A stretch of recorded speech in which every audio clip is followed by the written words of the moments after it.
আজকের অনুগল্প news live, রচয়িতা মৌহা ব্যানার্জি।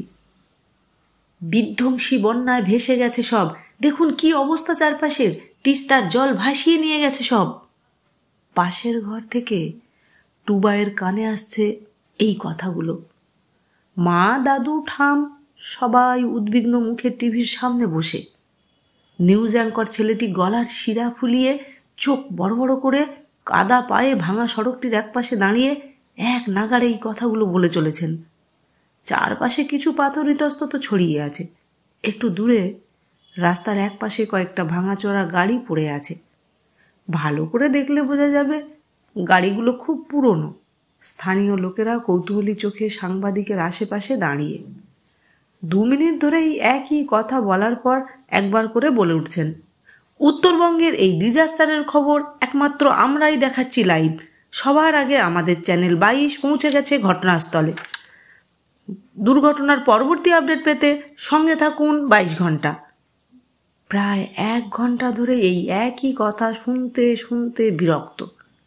টুবাই নিজের ফাইনাল সেমিস্টারের অ্যাসাইনমেন্ট ছেড়ে উঠে পড়ে। দাদু, মা, প্লিজ টিভি বন্ধ করো। এত বাড়িয়ে বাড়িয়ে খবর তৈরি করে আজকাল, সত্যি মিথ্যে বোঝা দেয়। আরে সব ভেসে গেছে, সিকিম বিচ্ছিন্ন, তিস্তা ব্যারেজ ভেসে গেছে, দেখছিস গাড়িগুলোর কি অবস্থা। এদিকে তোর শঙ্কর কাকু গ্যাংটকে নিজের হোটেল থেকে ফিরছে আজ, চিন্তা হয়তো, মা বলল। দাদু ঠাম সায় দিল মায়ের কথায়। তখনই বাবা হাসতে হাসতে ঘরে ঢুকলো, টিভির দিকে তাকিয়ে হেসে ফেলল। তুই ঠিক বলেছিস টুবাই, ফালতু নিউজ দেখিয়ে লোকের মনে ভয় ধরানোই আজকাল নিউজ চ্যানেলগুলোর কাজ। শঙ্করকে ফোন করেছিলাম মা, ও বলল তিস্তা ব্যারেজ এলাকায় সব ঠিক আছে। নর্থ বেঙ্গলে আসলে তেমন কিছুই হয়নি, শুধু বৃষ্টি হয়েছে।